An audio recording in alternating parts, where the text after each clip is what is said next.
Пишете изречение за разбор. Камионът спря на моста.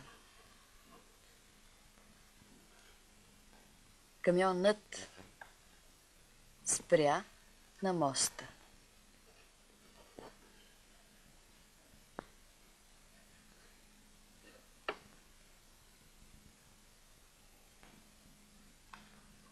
Не е верно. Кое? На моста е забранено да се спира.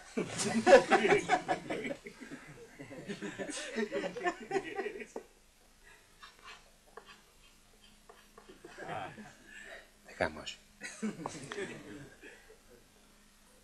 Сега направете разбор. Кое е глагол? Кое е съществително? Прилагателното?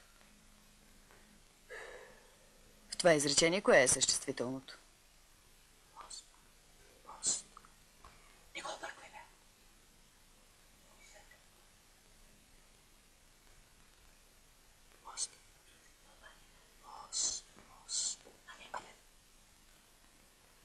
Според мен в това изречение най-същественото е камиона.